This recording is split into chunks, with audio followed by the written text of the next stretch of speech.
नमस्कार फ्रेंड्स, स्वागत है आपके अपने YouTube channel GK education trip पे। दोस्तों, हमारी साइंस की लगातार सीरीज चल रही है और आज का हमारा मुख्य टॉपिक रहेगा दोस्तों कोशिका। आज सेल के ऊपर हम क्लास डिस्कस करेंगे, जो कि विद डिटेल पढ़ेंगे दोस्तों। तो क्लास अच्छी लगी हो तो अपने दोस्तों में शेयर करें क्लास की लिंक को, एवं बेल आइकन दबाना ना भूलें, एवं चैनल को सब्सक्राइब कर लीजिएगा, बेल आइकन दबा लीजिएगा, इससे हर नोटिफिकेशन आपको मिलता रहेगा एवं आप हर क्लास अटेंड कर पाएंगे। और क्लास को लाइक करना ना भूलें दोस्तों, इससे मुझे मोटिवेशन मिलता है, तो मैं तब और भी अच्छी क्लास आपके लिए प्रोवाइड कराऊंगा इसी यूट्यूब चैनल पे। तो स्टार्ट कर लेते हैं दोस्तों। आज का हमारा मुख्य टॉपिक रहेगा कोशिका।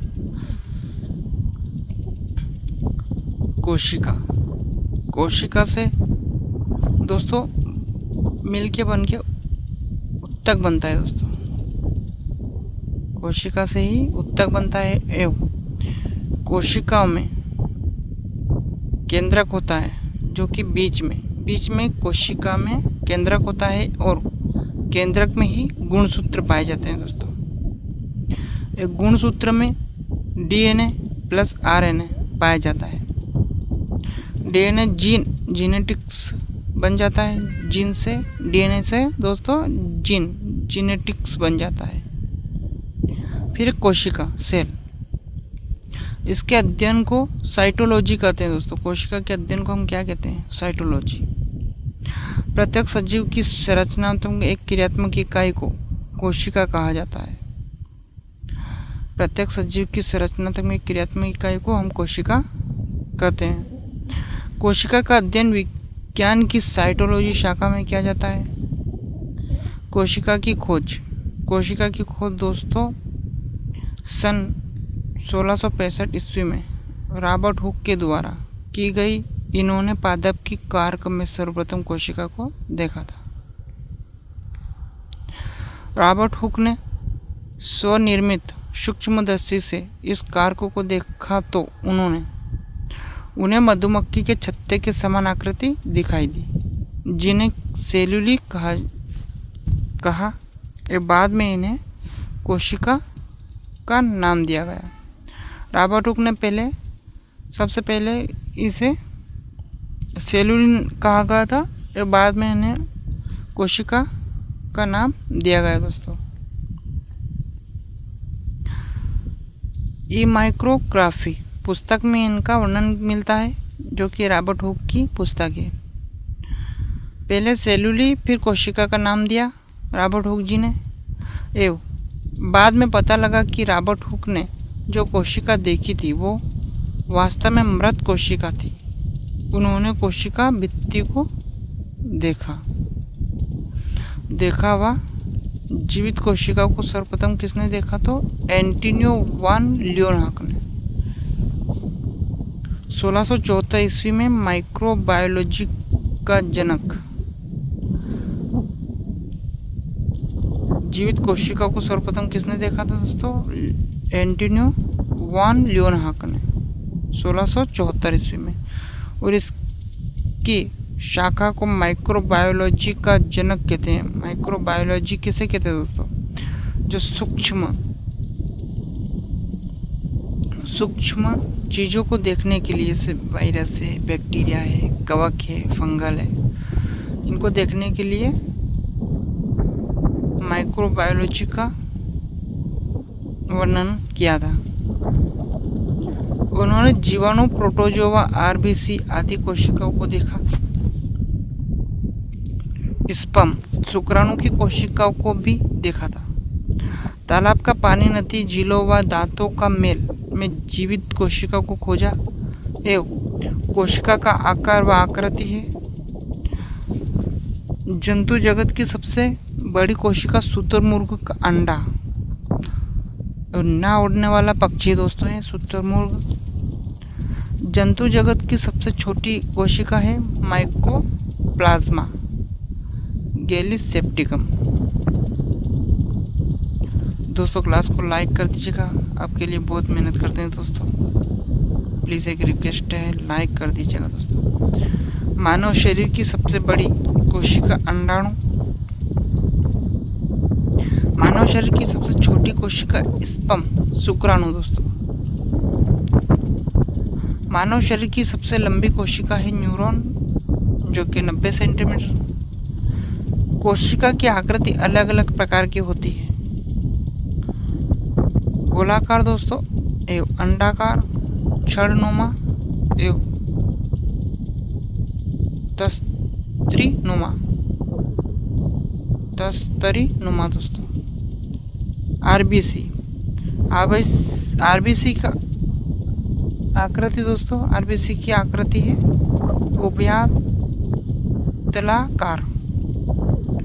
उभयतलाकार एवं डब्ल्यूबीसी एवं ब्रेवियो कोलेरा जीवाणु की आकृति है सी। हिंदी में जो कोमा बोलते हैं उसको कोमा की आकृति को है विब्रिया कोलेरा की जीवाणु की आकृति दोस्तों। कोशिका सिद्धांत सन 1838 एवं 39 में स्वीडन व स्वान के द्वारा दिया गया। प्रत्येक सजीव की संरचनात्मक एवं क्रियात्मक इकाई को कोशिका कहा जाता है। प्रत्येक सजीव को कोशिका या उसके उत्पादों से मिलकर बने हैं। कोशिका ऊतक से अंग एवं अंग से अंगतंत्र एवं पूरा शरीर का निर्माण होता है दोस्तों। प्रत्येक कोशिका में आनुवंशिक पदार्थ निहित है। नवीन कोशिकाओं का निर्माण पूर्ववर्ती कोशिकाओं के विभाजन से होता है, जिसे रुडोल्फ विर्चो नामक वैज्ञानिक ने खोजा था। फिर कोशिका सिद्धांत का अपवाद व वायरस। केंद्रक के आधार पर कोशिका के प्रकार। केंद्र के आधार पर कोशिका दो प्रकार की होती है।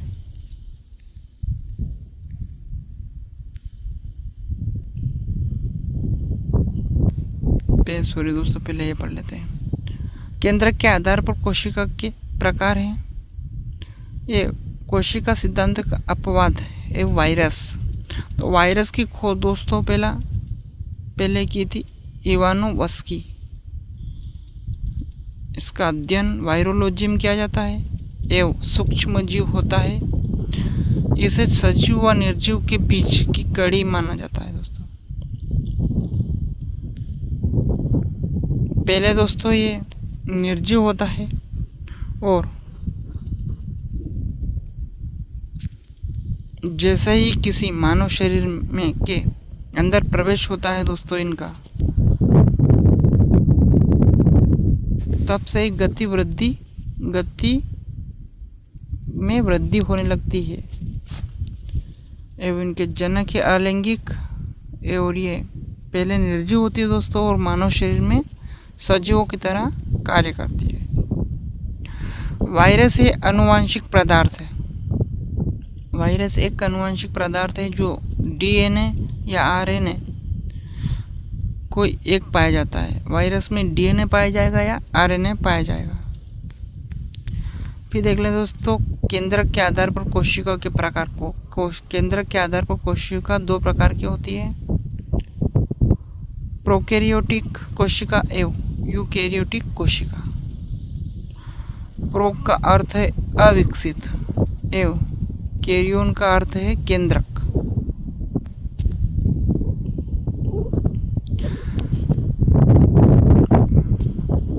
प्रोकैरियोटिक कोशिकाओं में अविकसित केंद्रक पाया जाता है। उदाहरण है बैक्टीरिया में माइकोप्लाज्मा में नील हरित शैवाल में। इनमें 70 इस प्रकार का राइबोसोम पाया जाता है दोस्तों एवं इनमें मुख्य कोशिकांग अनुपस्थित होते हैं। माइटोकॉन्ड्रिया लवक अंत प्रद्रवी जलिका व गल्जी काय लाइसोसोम केंद्रक झिल्ली नहीं होती। इनमें श्वसन स्थल के रूप में मेजोसोम पाया जाता है एवं अवायवीय शोषण जिसमें हम में केंद्रक में हमें मीजोसोम पाया जाता है एवं कोशिका द्रव्य। इनमें आनुवांशिकी पदार्थ कोशिका द्रव्य में बिखरा रहता है। हिस्टोन प्रोटीन अनुपस्थित होते हैं एवं पादप कोशिका में दोस्तों केंद्रक पाया जाता है एवं लवक पाए जाते हैं एवं कोशिका भित्ति पाई जाती है एवं रिक्तिका भी इसी में पाई जाती है। इसमें तारकाय अनुपस्थित होता है एवं शवपोशी होता है दोस्तों। पादप कोशिका में सेल्यूलोज की बनी कोशिका भित्ति पाई जाती है। लवक प्लास्टिज पाया जाता है एवं केंद्रक परिधि की ओर होता है। इनमें बड़ी रिक्तिका पाई जाती है व इनमें तारकाय अनुपस्थित होता है। ये स्वपोषी होते हैं एवं इनका संचित भोजन स्टार्च मंड के रूप में संचित रहता है। फिर है दोस्तों यहाँ पे यूकैरियोटिक कोशिका। यूकैरियोटिक कोशिका पढ़ लेते दोस्तों। फिर है यूकैरियोटिक कोशिका। यूकैरियोटिक में है दोस्तों, यू का मतलब है पूर्ण विकसित, एक कैरियन का मतलब केंद्रक।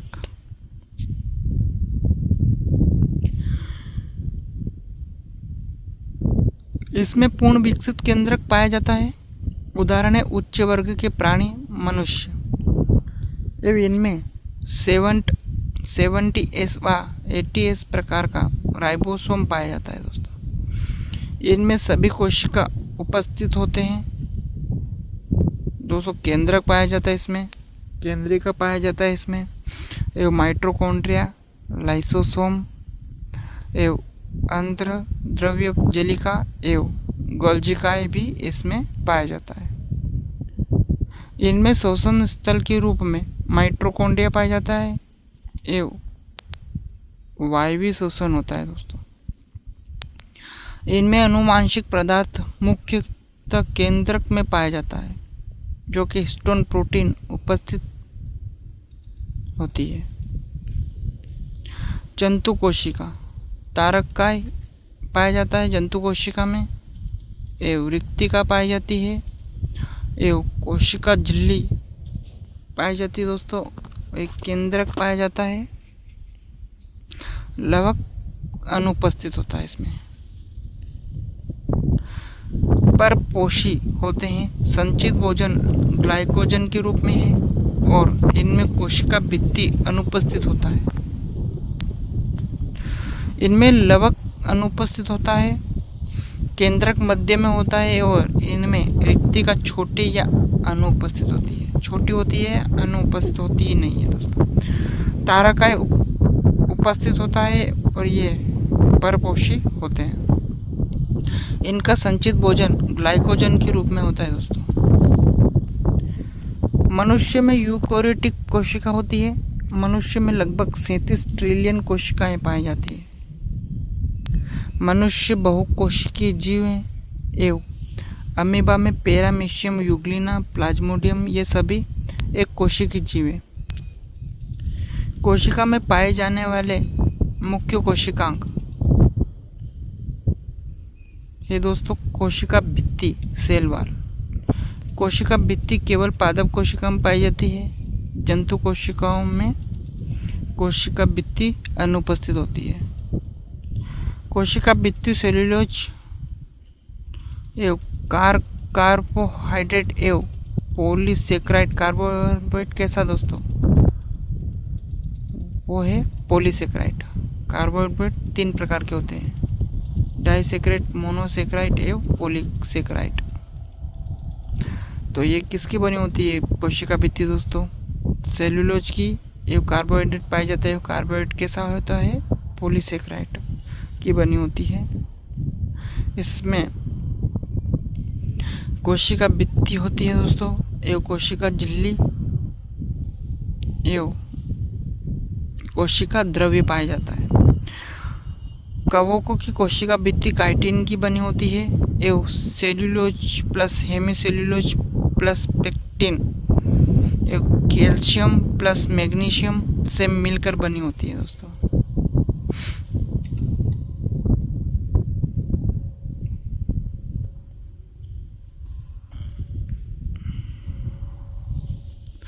कोशिका भित्ति कोशिका का मृत भाग होता है। कोशिका भित्ति कोशिका निश्चित आकार, आकृति व यांत्रिक सहारा प्रदान करती है। कोशिका झिल्ली कोशिका कला एक प्लाज्मा झिल्ली, सेल मेम्ब्रेन्स जीव द्रव्य कला जो कि प्लो कहते हैं। पादप कोशिका में कोशिका झिल्ली, कोशिका भित्ति एवं जंतु कोशिका में दोस्तों अर्ध पारगम्य झिल्ली भी कहते हैं इसे। कोशिका झिल्ली पादप कोशिका व जंतु कोशिका दोनों में पाई जाती है। कोशिका झिल्ली पादप कोशिका एवं जंतु कोशिका दोनों में पाई जाती है। पादप कोशिका में कोशिका भित्ति के नीचे होती है। पादप कोशिका में कोशिका भित्ति के नीचे होती है, जबकि जंतु कोशिका सबसे बाहर होती है। कोशिका झिल्ली फास्फोलिपिड्स की बनी होती है, जो कि प्रोटीन प्लस वसा की। कोशिका झिल्ली जीवित कोशिकांग है एवं कोशिका झिल्ली को अर्ध पारगम्य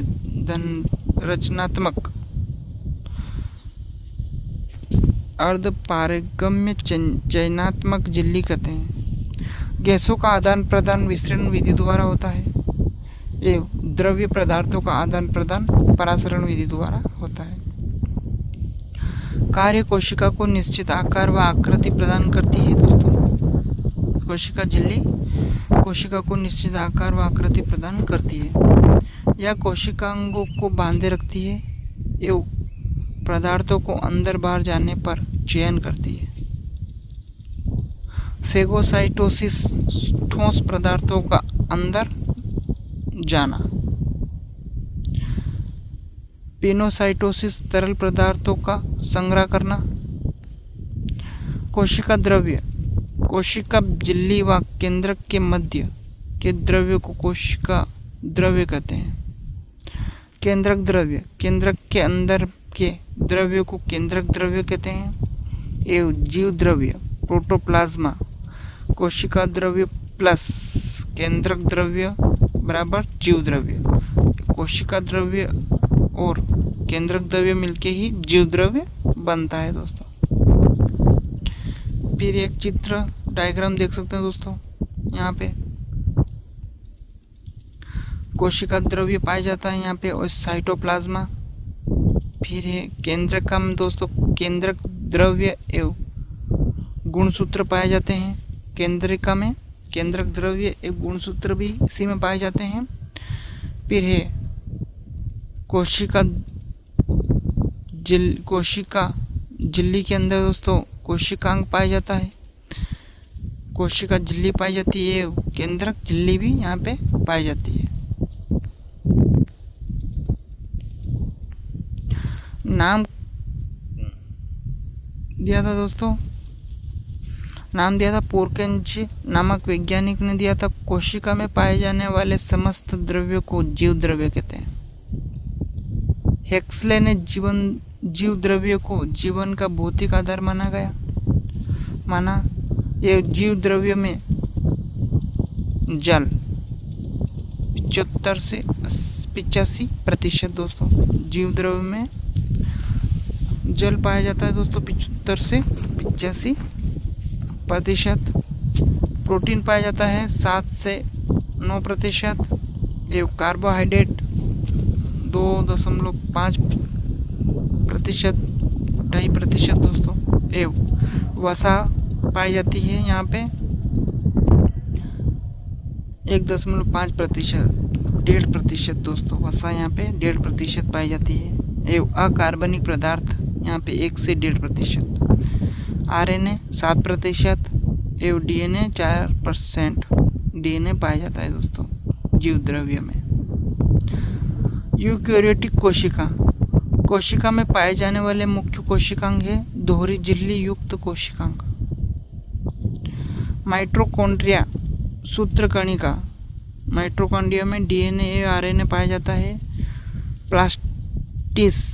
प्लास्टिस्ट में लवक पाया जाता है, इसमें भी डीएनए आरएनए पाया जाता है।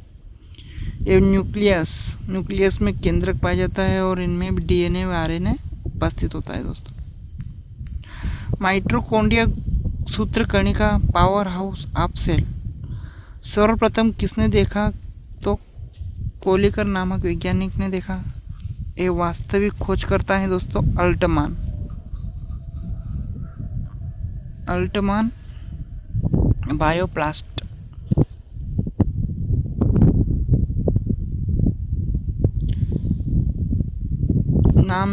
नाम दिया दोस्तों सीबेंडा। माइटोकॉन्ड्रिया में दोहरी झिल्ली युक्त कोशिकांग होता है। माइटोकॉन्ड्रिया के अंदर वाली झिल्ली पर उंगली नुमा उभार संरचना पाई जाती है जिन्हें क्रिस्टी कहते हैं। माइटोकॉन्ड्रिया की संरचना जूते के जैसी होती है। वायवीय श्वसन की क्रिया के दौरान ग्लूकोज से जो ऊर्जा मिलती है वो ऊर्जा एटीपी के रूप में माइटोकॉन्ड्रिया में संचित रहती है। इसलिए इसे कोशिका का पावर हाउस व ऊर्जा संग्रहालय के नाम से जाना जाता है। वायवीय श्वसन में क्रेब्स चक्र की क्रिया होती है। यह क्रिया माइटोकॉन्ड्रिया के मैट्रिक्स में होती है दोस्तों। वायवीय श्वसन में क्रेब्स चक्र की जो क्रिया होती है वो क्रिया माइटोकॉन्ड्रिया के मैट्रिक्स में होती है।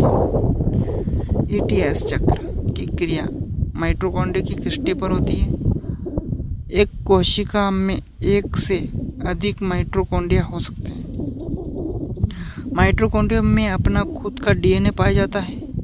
इससे यह अपने समान माइटोकॉन्ड्रिया बना सकते हैं। इसलिए माइटोकॉन्ड्रिया को अर्धस्वाय कोशिका कहते हैं दोस्तों।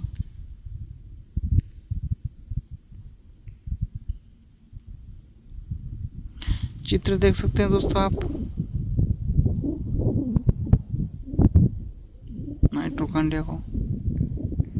माइटोकॉन्ड्रिया का यहाँ पे चित्र दर्शाया है दोस्तों।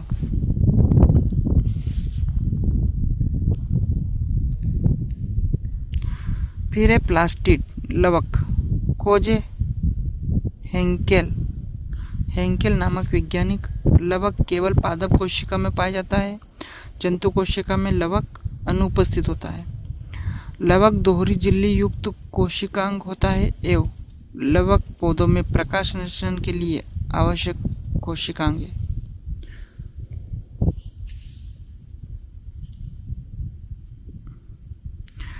वर्णकों के आधार पर लवक 3 प्रकार के होते हैं: अवर्णीय लवक, वर्णीय लवक एवं हरित लवक। अवर्णीय लवक में ल्यूकोप्लास्ट एवं वर्णीय लवक में दोस्तों क्रोमोप्लास्ट एवं हरित लवक में क्लोरोप्लास्ट दोस्तों पौधों के हरे भाग में पाया जाता है।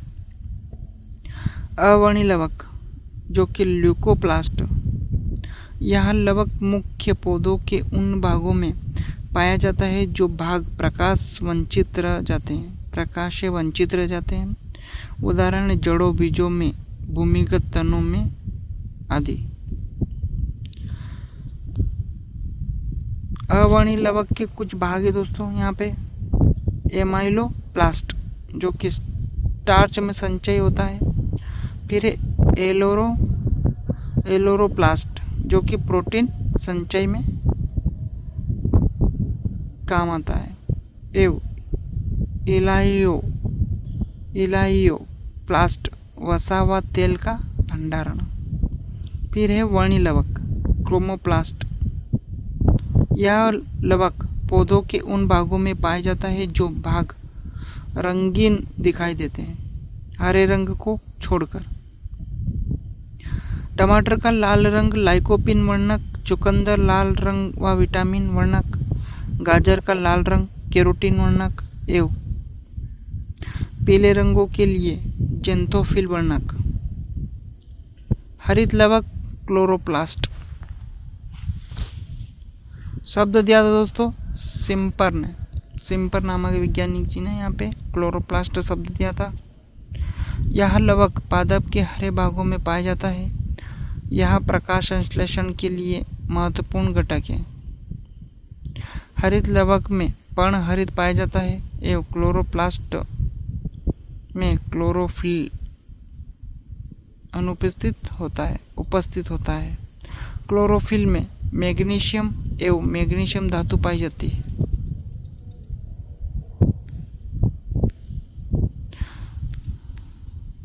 क्लोरोप्लास्ट में दोस्तों यहाँ पे आप क्लोरोप्लास्ट के अंदर देख सकते हो स्ट्रोम पाए जाते हैं।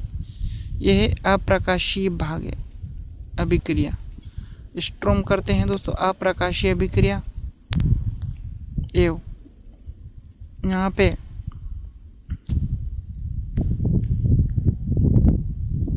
क्लोरोप्लास्ट में छल्ले पाए जाते हैं दोस्तों और इनको कहते हैं ग्रेनम। ये करते हैं प्रकाशीय अभिक्रिया।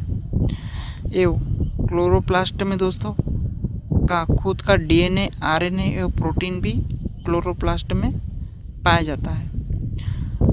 गोल्जी बॉडी खोज कैमिलियो गोल्जी एवं ग्लूकी तंत्रिका कोशिकाओं से गोल्जिकाई एक हरी झिल्ली युक्त कोशिकांग होता है।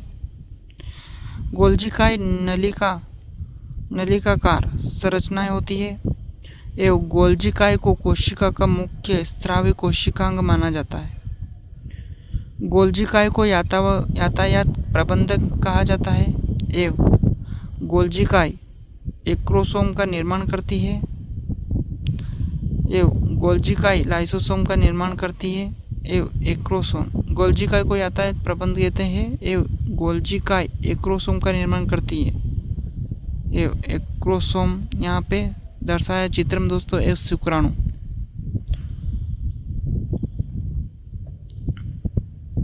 एक्रोसोम दोस्तों शुक्राणु को एक स्थान से दूसरे स्थान पर ट्रांसफर करते हैं। पादपों में गोल्जिकाई को डिक्टियोसोम कहा जाता है। फिर ये लाइसोसोम खोज डी डुबे ने की थी। यह एक हरी झिल्ली युक्त कोशिकांग है। ये लाइसोसोम का निर्माण गोल्जिकाई से होता है एवं लाइसोसोम में लगभग 50 प्रकार के हाइड्रोजन एंजाइम पाए जाते हैं। ये एंजाइम कोशिकीय पदार्थों का पाचन करते हैं एवं रोगग्रस्त कोशिकाओं को नष्ट करता है दोस्तों लाइसोसोम।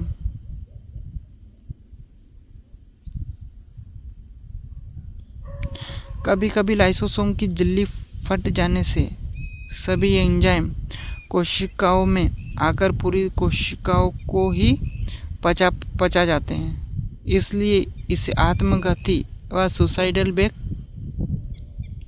कहते हैं दोस्तों।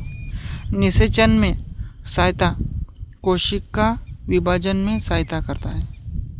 लाइसोसोम क्या करता है दोस्तों? निषेचन में सहायता करता है एवं कोशिका का विभाजन में सहायता करता है लाइसोसोम। अंतःप्रदत्व जलिका एंडोप्लाज्मिक रेटिकुलम खोज की है पोर्टर ने। यह एक हरी झिल्ली युक्त कोशिकांग है। अंतःप्रजलिका का एक भाग केंद्रक झिल्ली से जुड़ा होता है।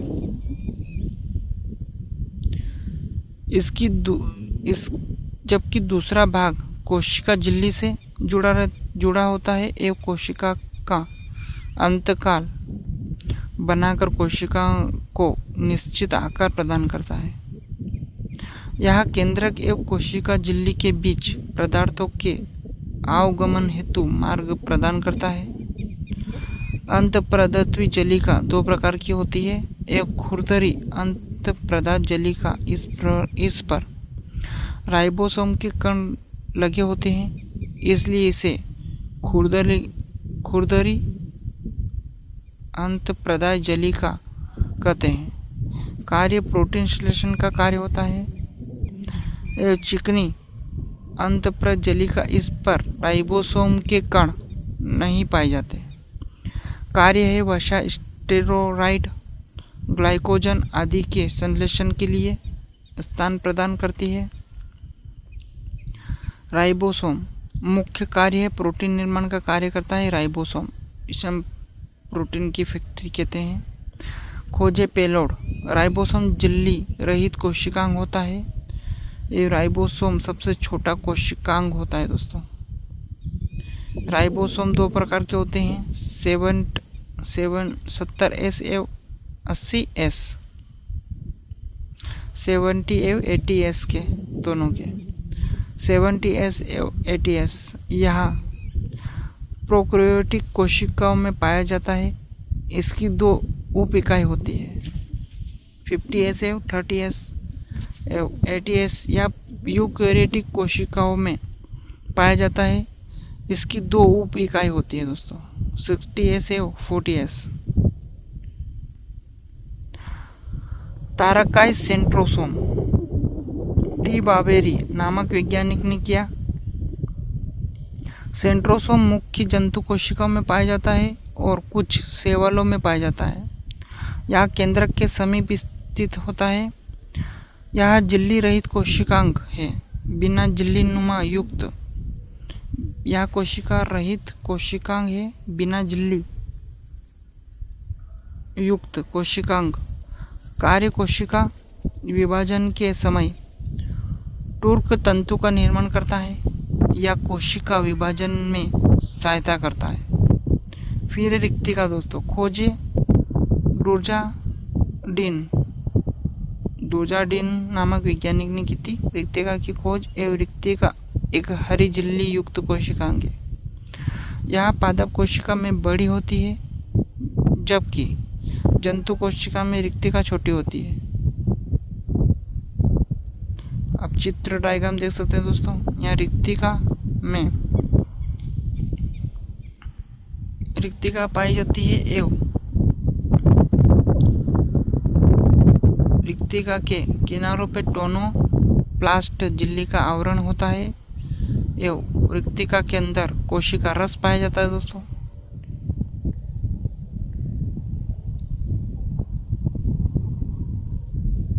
रिक्तिका के चारों ओर टोनोप्लास्ट झिल्ली का आवरण पाया जाता है।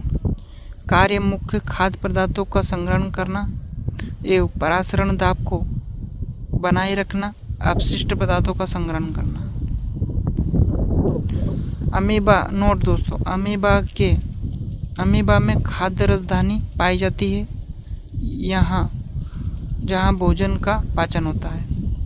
फिर न्यूक्लियस केंद्रक, खोज 1831 रॉबर्ट ब्राउन आर्किड पादप में अध्ययन है।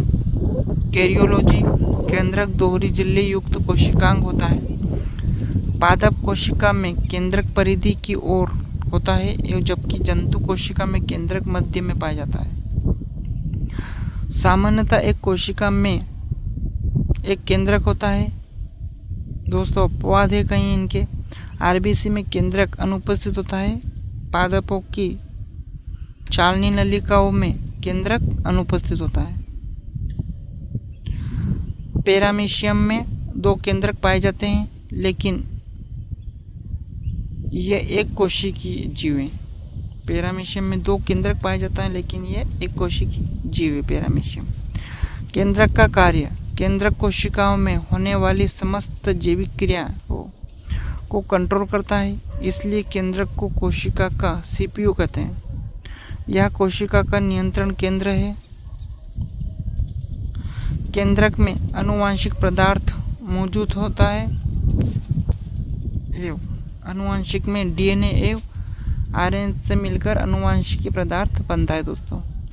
केंद्रक के भाग, केंद्रक के चार मुख्य भाग होते हैं। केंद्रक झिल्ली दोहरी झिल्ली होती है एवं केंद्रक द्रव्य, केंद्रक में पाए जाने वाला द्रव्य केंद्रक द्रव्य कहलाता है। वसा प्लस प्रोटीन की बनी होती है। केंद्रक का भाग वसा प्लस प्रोटीन की बनी होती है। केंद्रक झिल्ली दोहरी झिल्ली होती है एवं केंद्रक द्रव्य केंद्रक में पाए जाने वाला द्रव्य होता है।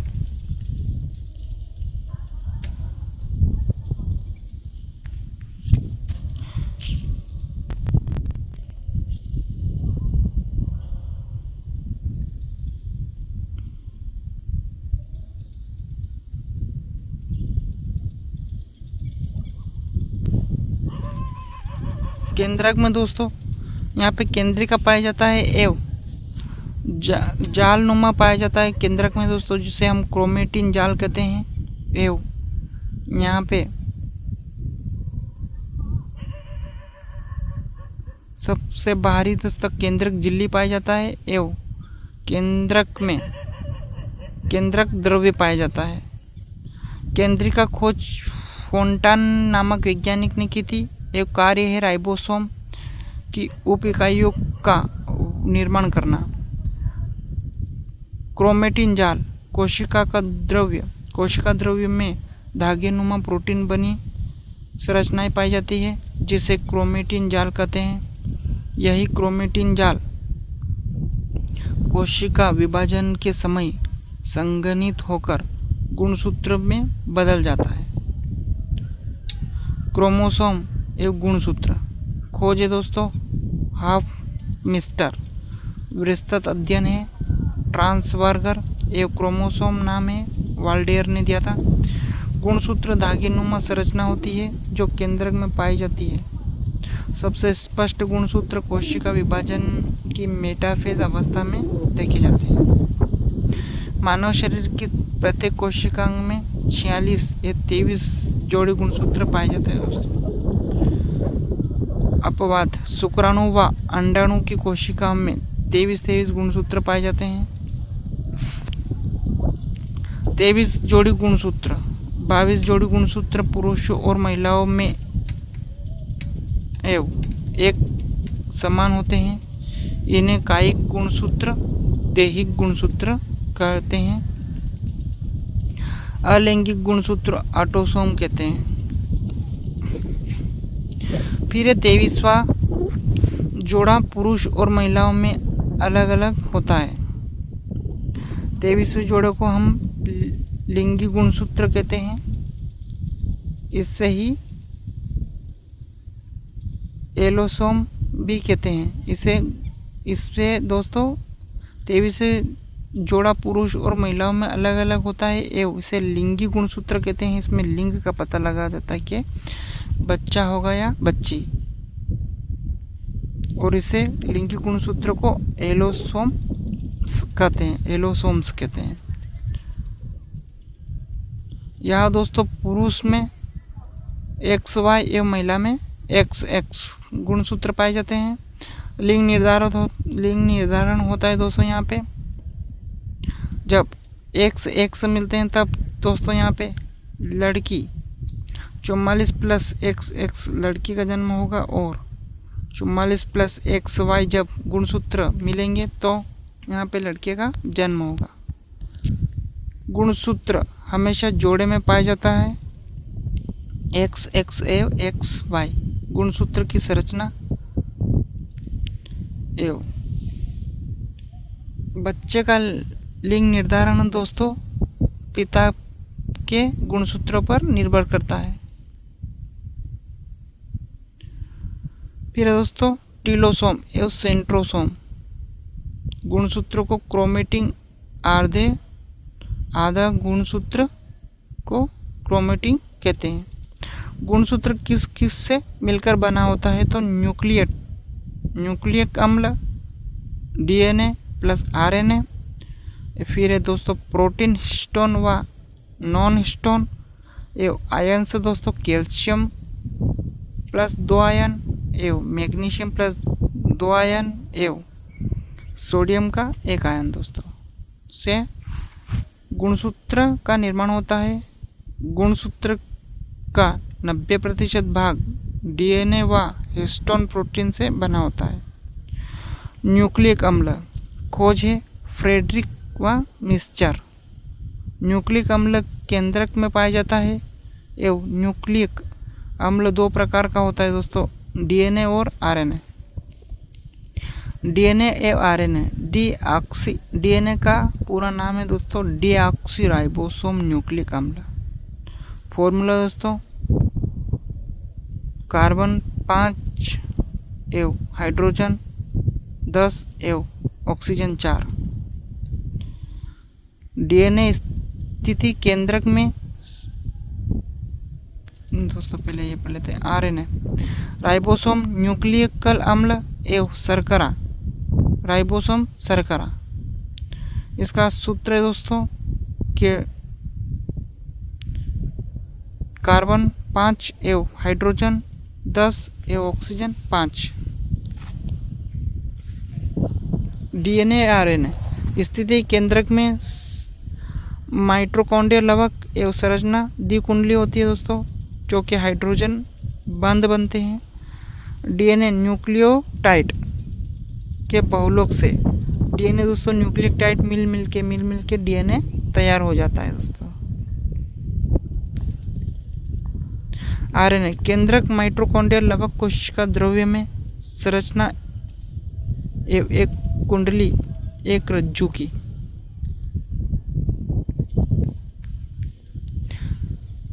डीएनए की खोज दोस्तों यहाँ पे 1953 वाटसन व क्रिक ने दी थी एवं 1962 में सी नोबेल पुरस्कार प्राप्त हुआ था। डीएनए का कार्य आनुवंशिक गुणों को एक पीढ़ी से दूसरी पीढ़ी तक पहुंचाना एवं आरएनए का कार्य प्रोटीन संश्लेषण करना दोस्तों। डीएनए के एक खंड को जीन कहते हैं। जीन को आनुवंशिक की मूल इकाई माना जाता है। यह अलग अलग जीवों में गुणसूत्रों की संख्या अलग होती है दोस्तों। सबसे कम गुणसूत्र एस्केरिस में होती है एवं सबसे ज़्यादा गुणसूत्र ओलोकेनिया में 1600, फिर मटर में 14 गुणसूत्र एवं गेहूं में 42 गुणसूत्र, फिर है दोस्तों चावल राइस 24 गुणसूत्र एवं मक्का में 20 गुणसूत्र एवं प्याज में 16 गुणसूत्र एवं खरगोश में 44 गुणसूत्र एवं ड्रोसोफिला में 8 गुणसूत्र, फिर है दोस्तों मनुष्य में 46 गुणसूत्र एवं शुक्राणु 23 एवं अंडाणु 23। तो आज के लिए इतना ही दोस्तों। कैसी रही क्लास, कैसा रहे नोट्स? अगर मेरी मेहनत पसंद आई दोस्तों तो क्लास को लाइक करिएगा एवं अपने दोस्तों में शेयर करना ना भूले दोस्तों। क्लास एवं यूट्यूब चैनल को सब्सक्राइब कर लीजिएगा, बेल आइकन दबाना ना भूले, जिससे हर नोटिफिकेशन आपको मिलता रहेगा। तो मिलते हैं नए टॉपिक के साथ, तब तक के लिए हंसते रहिए, मुस्कुराते रहिए दोस्तों। लाइक करना ना भूले दोस्तों, इससे मुझे मोटिवेशन मिलेगा एवं आप फिर और भी अच्छी क्लास इसी यूट्यूब चैनल पे आपके लिए प्रोवाइड करवाऊँगा। तो धन्यवाद दोस्तों।